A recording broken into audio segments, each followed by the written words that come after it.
And maybe it'd be helpful to clarify what I'm talking about. There's at least 4 different meanings, believe it or not, that I've been able to discern for this term self or ego or person, right? Goes by lots of names. What are we talking about? 3 are actually very, very, very helpful. They're actually a blessing.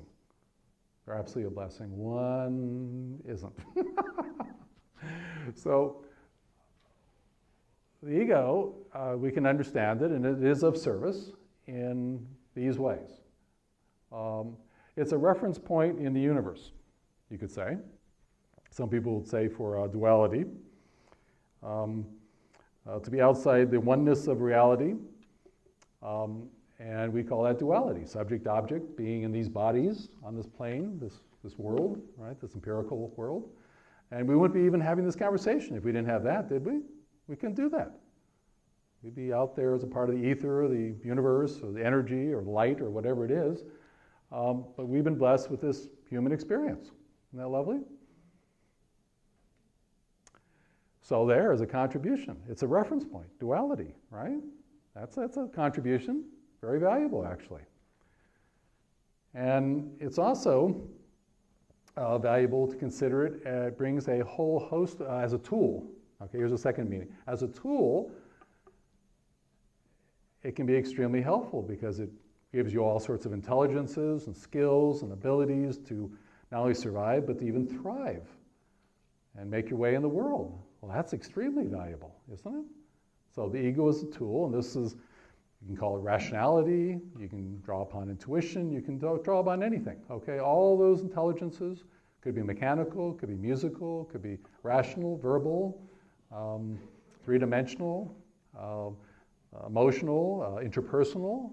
Those are all different intelligences, and they're all extremely valuable, right? And we've all been given a different set of gifts, you might say. So if you're using the ego as a tool, that's extremely helpful, very useful.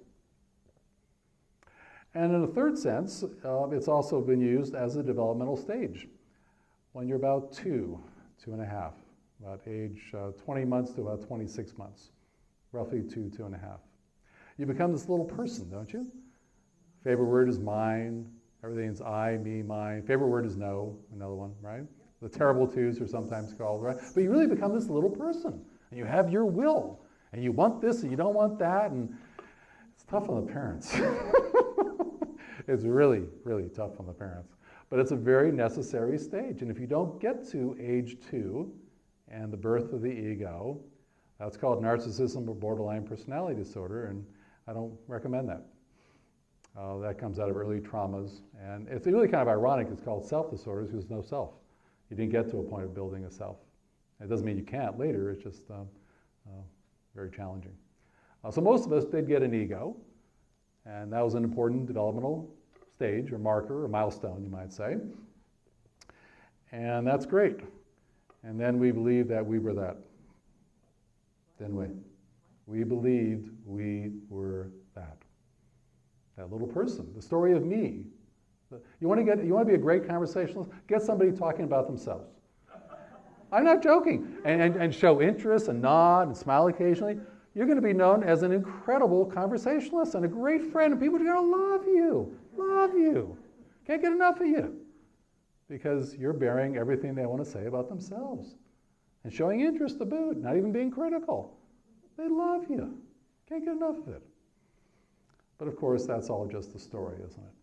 And are stories real? Or are they on my chart here on the board? Stories. Yes, we love stories. Yes, stories. But are they real? Okay, so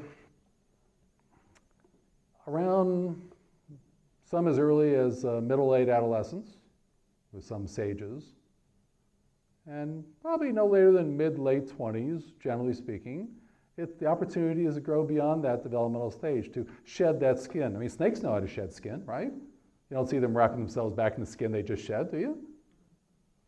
But we don't shed it, and we keep clinging to it. This identity, this me, this I. This software that believes it's hardware. Chuck Hillig had that metaphor, and I liked it. It goes by all sorts of names, all sorts of names. It doesn't matter what you call it. But there comes a time when we're there to shed it. And it's never too late. I don't care what age you are. It's never too late to see through it and leave it behind you, like a poet W.S. Merwin once said in a beautiful poem called Lemuel's Blessing, like tracks left in a wet season. You don't see tracks left in a wet season, do you? Almost immediately they're covered up by the rain, aren't they? And they just sort of disappear, don't they? So there's one more function of the ego, besides the reference point in the universe for duality amidst the larger oneness, the duality amidst the non-duality, beyond the skills, tools, and intelligences, right? And beyond the developmental stage, which we're here actually to outgrow, by the way, and shed. At least it's available, if you wish. There's the fourth meaning of ego, which is the one people talk about with the male ego, and he has such a large ego, and that sort of thing, is the sense of self that, takes charge of things and gets reactive and is fearful and thinks it's going to lose stuff and kind of gets in the way a lot, doesn't it? It's not terribly helpful. In fact, I haven't seen any help from it yet. And it likes to control you. It likes having you under its thumb. It enjoys that, gets the kicks from that. But the interesting part of the story is it only has what you give it. If you give it a lot, it'll take a lot. If you give it nothing, it's got nothing. It's whatever you give it. That's what it has. Nothing less, nothing more. So there's, and that one's purely there to shed. But if we open ourselves, and here's the key now, it's called surrender. It's called letting go. It's called releasing. And what does your mind know about doing that? Absolutely nothing. Because it's like a barnacle. It clutches tight or tighter, take your pick. And it's not letting go of a thing. No way on earth. It likes running the show. You're its favorite plaything. Until you lose interest. Until you, as Nash did in the movie, say goodbye to it. Because it's not going to say goodbye to you.